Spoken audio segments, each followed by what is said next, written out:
Bismillahirrahmanirrahim. Assalamualaikum warahmatullahi wabarakatuh. Sahabat mahasiswa yang dirahmati Allah Subhanahu wa taala. Baru-baru ini kita sudah mendengar adanya fatwa dari MUI yang dikeluarkan pada tanggal 16 Maret 2020 kemarin terkait dengan kebolehan seorang muslim untuk tidak melakukan sholat Jumat di masjid, melainkan menggantinya dengan sholat duhur di rumah masing-masing. Karena pertimbangan dua hal. Pertama adalah mafsadah yang akan ditimbulkan dari perkumpulan orang banyak, karena memang sholat Jumat tidak sah kalau tidak dilaksanakan secara berjamaah. Kemudian yang kedua, dikhawatirkan menambah penyebaran virus corona terhadap masyarakat secara lebih luas. Dan karena itu kemudian dalam hal ini Umara mengambil sikap, ya, bagaimana untuk tidak memperbanyak kegiatan-kegiatan di luar dalam jumlah jamaah yang relatif banyak, dan lebih memilih untuk social distancing atau menjaga jarak dalam komunikasi sosial, sehingga lebih memperbanyak untuk aktivitas di rumah. Dan dalam hemat saya terkait dengan fatwa ini, beberapa hal yang perlu dicatat. Pertama adalah bahwa terkait dengan wabah virus COVID-19 ini, itu bagian dari mafsadah, ya, mafsadah. Kemudian kesehatan itu adalah bagian dari maslahah. Lah, mana yang harus kita prioritaskan bila terjadi wabah yang semakin menyebar dan itu meluas, serta bahayanya justru bisa mematikan karena virus ini tergolong virus baru dan belum ada obatnya. Maka salah satu respon pemerintah di dalam menyikapi ini adalah dengan menyarankan untuk karantina di rumah masing-masing selama 14 hari. Yang perlu saya sikapi adalah dalam perspektif fikih di sini. Apakah kemudian tepat ketika kita sebagai umat Islam dianjurkan untuk tidak melakukan sholat Jumat, padahal sholat Jumat itu adalah fardu ain, ya, terutama bagi laki-laki, untuk di masjid-masjid, terutama juga adalah sholat sunnah, yang kita tahu komunitas muslim saat ini justru sangat respect terhadap kegiatan-kegiatan keagamaan di masjid-masjid itu, termasuk adalah pengajian akbar. Lah, terkait dengan ini, kalau kita lihat dalilnya, ya, kita lihat dalilnya saja dalam Al-Quran terkait dengan ketentuan hukum sholat Jum'ah itu. Allah Subhanahu wa ta'ala berfirman, ya ayyuhalladzina amanu idza nudiya lis-salati min yaumil jum'ati fas'au ila dzikrillahi wa dzarul bai'. Kata fas'au ila dzikrillahi wa dzarul bai', di situ menunjukkan adanya amar di situ. Itu memang amrun lil wujub, bahwa fas'au ila dzikrillah wa dzarul bai' itu adalah amrun lil wujud. Karena itu jumhur ulama yang 4 itu sepakat bahwa amrun lil wujub terkait dengan sholat Jum'ah itu menyebabkan hukum fardu ain, ya, bagi laki-laki, sementara bagi perempuan masih terjadi khilafiyah. Yang ingin saya katakan ini adalah bagi mereka yang memenuhi kewajiban sholat Jumat. Secara umum jumhur ulama membuat 2 syarat. Ada yang pertama disebut sebagai syurutu wujubis shalah, yang dimaksud di sini adalah salat Jumat. Yang kedua adalah syurutu sihhatis shalah, syarat sahnya salat. Lah, terkait dengan syarat wajibnya salat itu ada beberapa perbedaan di kalangan ulama a'immatul madzahib, ya. Kalau kita buka misalnya di dalam Al-Fiqh ala Madzahibil Arba'ah karya Al-Jazairi, di situ dikatakan bahwa ulama berbeda pendapat terkait dengan syarat wajibnya salat Jumat ini, ya. Misalnya pandangan Hanafi, pandangan Hanafi mengatakan di antara syarat wajibnya salat Jumat adalah yang pertama az-dzukurah, laki-laki.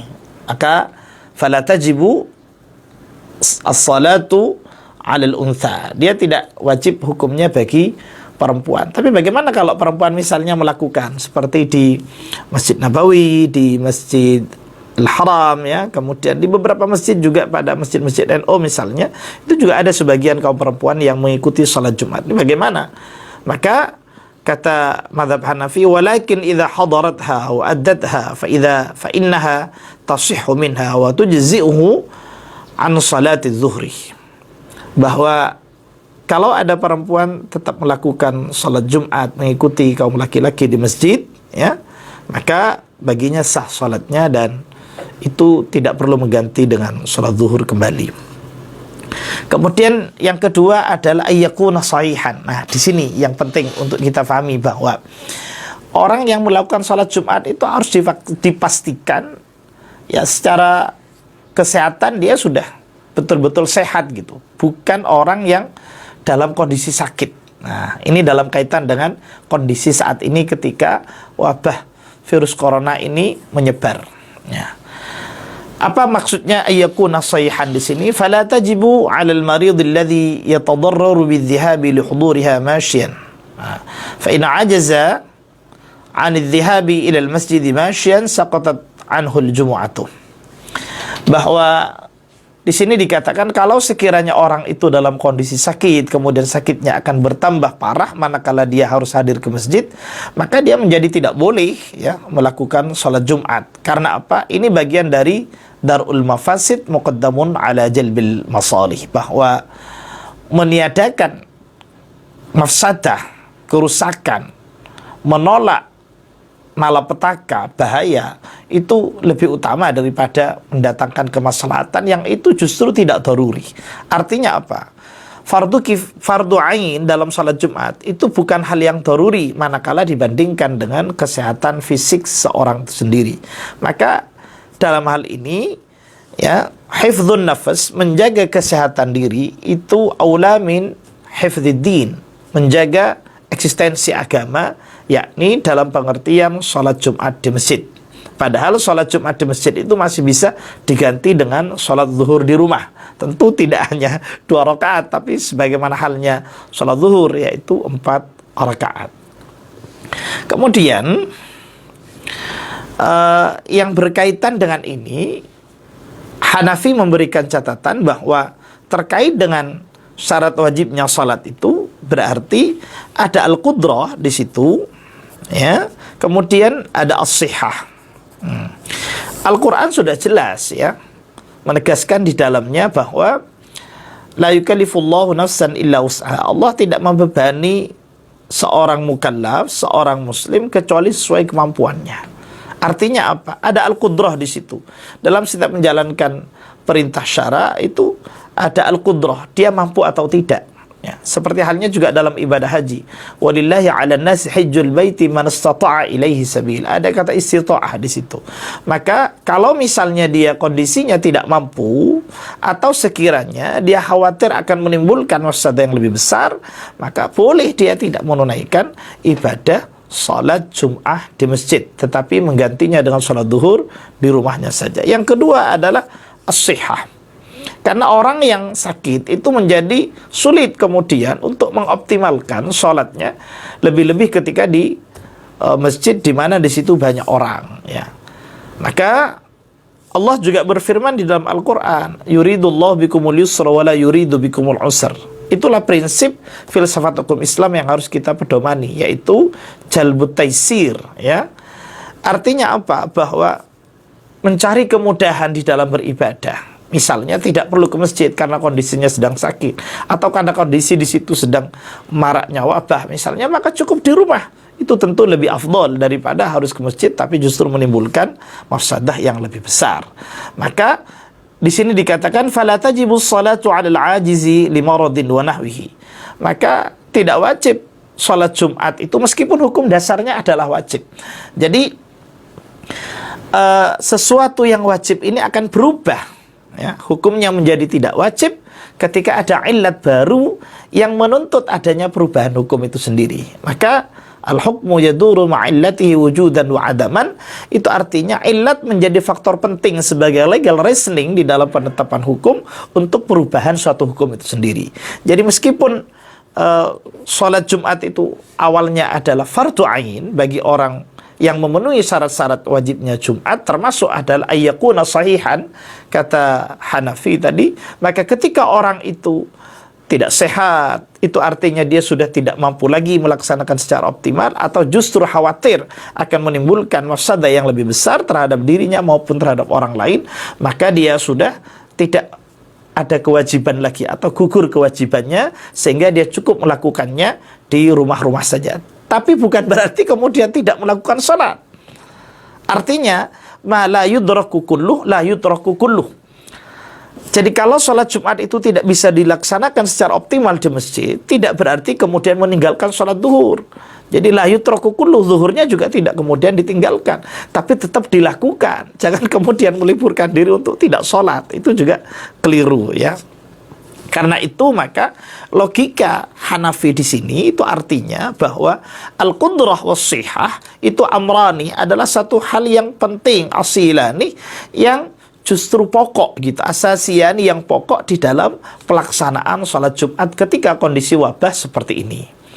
Kemudian ada yang menarik lagi dari paparan mazhab Hanafi, bahwa di antara syarat-syarat yang juga tidak boleh dilepaskan dari adanya pelaksanaan Jumat adalah adanya idznus sultan au naibuhu alladzi wallahu imarah. Nah, ini kan menarik menurut saya, bahwa ada rekomendasi dari pengelola wilayah itu atau dari pemegang otoritas wilayah di situ, dalam hal ini adalah pemerintah, agar senantiasa tercipta kesehatan yang optimal kepada seluruh masyarakat dan tidak terjadi balwa, tidak terjadi malapetaka yang semakin meluas. Dalam konteks ini adalah virus corona, maka idznus sultan au naibuhu alladzi wallahu imaratan, ini untuk memberikan rekomendasi kepada para takmir-takmir masjid terkait dengan apakah ini sudah dalam kondisi doruri sehingga kita tidak boleh melakukan sholat Jumat di masjid, atau memang masih dalam kondisi yang sifatnya adi, yang masih biasa-biasa saja, sehingga masjid dibiarkan begitu saja untuk melakukan atau tidak melakukan sholat Jumat di masjid. Ini penting, ini rekomendasi ini, karena kita tahu bahwa tasarruful imam 'ala ra'iyah manutun bil maslahah. Mau mengakui atau tidak bahwa kontribusi dari seorang pimpinan negara, pimpinan wilayah, pimpinan daerah itu pasti mempertimbangkan aspek kemaslahatan bagi rakyatnya. Lah, kalau kita coba padukan pandangan Hanafi ini antara nilai-nilai normatif di dalam Islam yang mensyaratkan adanya qudrah was-shihah di dalam pelaksanaan sholat Jumat sebagaimana dipandang oleh mazhab Hanafi, maupun syarat yang lain terkait dengan idznus sultan au naibuhu alladzi wallahu imaratan, itu artinya sudah saling bersinergi antara umara dan ulama di dalam menyikapi wabah COVID-19 ini atau virus corona ini, di dalam kenyamanan umat Islam di dalam pelaksanaan ibadah-ibadahnya, termasuk adalah sholat Jumat maupun sholat-sholat ibadah lainnya. Kemudian kita juga lihat misalnya pandangan ulama yang lain ya terkait dengan sholat Jumat ini. Misalnya pandangan Malikiyah ya. Pandangan Malikiyah, salah satu syarat wajibnya sholat Jumat adalah adamul udhril mubih ya litarkiha.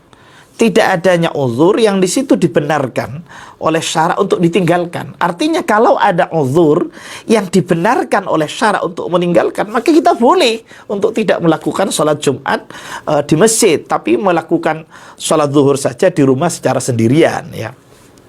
Sehingga di sini dikatakan fatasqutu 'anil maridil ladzi yatadarraru bidhahabi ilaiha rakiban aw mahmulan. Maka andaikan misalnya ya, orang yang sakit ini tidak bisa optimal melakukan sholat Jumat di masjid, dia boleh tidak ke masjid. Mungkin karena kondisi sakit, atau mungkin karena terinfeksi virus, atau kemudian dikhawatirkan menambah penyebaran virus yang semakin mewabah ini. Ini penting ya, penting untuk kita fahami tentang logika fikih yang dibangun oleh para imam-imam mazhab. Ternyata fikih itu sangat muyassar, mudah sekali ya. Bukan, justru fikih itu semakin mengikat orang sehingga semakin strict ya, semakin ketat di dalam menjalankan ibadah. Ibadah ini adalah dalam rangka tadi membangun kemudahan ya. Ada namanya jalbut taisir itu tadi, memberikan kemudahan. La yukallifullahu nafsan illa wus'aha. Adamul haraj, tidak adanya paksaan, tidak adanya masyaqqah ya, yang ditimbulkan sehingga kemudian pasca ibadah juga semakin meningkat masyaqqahnya. Itu harus kita buang jauh-jauh ya, tidak boleh ada al-masyaqqah. Kemudian pada bahasan berikutnya dikatakan contoh yang lebih praktis adalah misalnya begini. Di antara syarat wajibnya salat Jumat itu adalah alla yakuna waktu harin au baratin syadidaini. Nah ini kan luar biasa. Ini terkait dengan alam sekitar, cuaca. Artinya kalau kondisi cuaca itu tidak bersahabat, terlalu panas atau terlalu dingin sehingga membahayakan terhadap fisik kaum Islam, maka boleh orang Islam itu tidak sholat di masjid atau tidak keluar dari rumah, melainkan untuk berkarantina di rumah saja, tidak perlu datang ke masjid. Sholat Jumat, apalagi hanya sholat-sholat 5 waktu yang hukumnya itu tidak fardun tetapi sunnah muakkadah. Nah itu. Kemudian ada lagi yang ini bagian dari taklilut takalif atau mengeliminir beban hukum sehingga dia merasa tidak terbebani oleh ajaran agama itu sendiri. Misalnya alla yakuna syaihan haraman yas'abu alaihi al-hudur. Jadi kalau sekiranya orang itu sudah tua renta, itu tidak perlu kemudian datang ke masjid. Kenapa? Karena justru menyusahkan dia.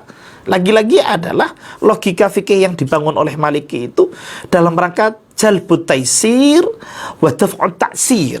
Jadi mendatangkan kemudahan dan menolak adanya kesulitan. Jadi kalau orang tua, orang yang buta sekiranya tidak ada yang menuntun, tidak ada qaidnya di situ yang mengarahkan ke masjid, maka dibenarkan. Nah, itu. Maka kalau misalnya dia buta, misalnya di sini dikatakan fala tajimu 'ala al-a'ma idza ta'adzara 'alaihi al-hudur bi nafsi. Kalau sekiranya orang yang buta ini susah untuk datang ke masjid secara sendirian, maka tidak perlu dia datang ke masjid. Nah, ini bagian dari amrod ini atau penyakit-penyakit ini termasuk di dalamnya adalah virus. Bahkan dikatakan ya pada pernyataan berikutnya bahwa ayyakhafa 'ala malin aw 'aradin aw nafsin. Andaikan orang itu misalnya taruhlah penjual kaki lima, sekiranya kalau ditinggal dagangannya itu akan dipastikan akan hilang barang dagangannya, padahal itu adalah sumber mata pencahariannya, maka dibenarkan dia tidak ke masjid. Itu salah satu syarat yang disebut oleh mazhab Malikiyah, yaitu ayyakhafa ala malin aw aradin aw nafsin wa yushtarad fil mal ay yakuna dhiya'hu. Jadi ketika orang sekiranya meninggalkan jualannya itu khawatir dapat dipastikan akan hilang ya, maka boleh dia tidak sholat ke masjid. Nah itu untuk melakukan sholat Jumat. Jadi cukup menggantinya dengan sholat zuhur saja. Lah ini kan Islam kan sebenarnya Islam yang sangat ramah, Islam yang sangat mudah. Jadi kalau justru kita mempersulit sendiri, itu berarti bertentangan dengan spirit hukum Islam itu sendiri. Kenapa? Karena Islam adalah jalbut taisir wa daf'ut ta'sir, sementara kita jalbut ta'sir justru malah wa daf'ut taisir. Nah, itu kan lucu sekali kan. Nah ini logika hukum yang seperti ini yang mestinya harus kita bangun. Nah termasuk adalah terkait dengan pandangan ini adalah pandangan mazhab Syafi'i, kemudian pandangan mazhab Hambali yang tidak jauh berbeda ya dengan pandangan-pandangan ulama yang lain. Yang intinya pada kategori al-qudrah was sihah mereka sepakat bahwa kewajiban Jumat itu bisa dilakukan manakala memenuhi beberapa aspek tadi, misalnya kesehatan fisik yang optimal ya, kemudian daf'ud darar ya, menolak kemudharatan. Makanya kaidah-kaidah hukum Islam itu kan sudah jelas. Misalnya di dalam hadis mursal la darara wala dirar, ya, tidak boleh menimbulkan kemudaratan terhadap diri kita sendiri, wala dirar, dan menimbulkan kemudaratan kepada orang lain. Artinya kalau kita sudah terjangkit virus, nggak usah keluar. Kenapa? Karena itu menimbulkan dirar, menimbulkan kemudaratan kepada orang lain. Atau ketika wabah itu sudah meluas, meskipun imunitas tubuh kita kuat, tapi kalau sekiranya keluar justru akan terkalahkan oleh wabah yang sudah semakin meluas itu, maka kita jangan menimbulkan teror. Itu juga dilarang dalam agama. Karena itu maka prinsip-prinsip dasar di dalam hukum Islam ini harus kita baca sebagai rahmat, sebagai kasih sayang dari Allah Subhanahu wa taala, juga sebagai rukhsah. Jadi bisa saja ketentuan azimah, ketentuan yang semestinya dilakukan sesuai dengan idealnya normatif hukum itu dikalahkan oleh kepentingan rukhsah jika sudah ada illat yang menuntut adanya perubahan itu sendiri. Jadi al-hukmu yaduru ma'illatihi wujudan wa adaman itu juga bisa dikuatkan dengan teori-teori baru. Al-hukmu yaduru ma'illatihi wa maqasidihi, ya, wujudan wa adaman. Jadi tergantung pada illat dan tujuan-tujuannya, apakah ada dan tidak terkait dengan tujuan dan illat hukum itu. Kalau sekiranya berubah, maka dengan sendirinya hukumnya juga berubah. Semoga bermanfaat. Assalamualaikum warahmatullahi wabarakatuh.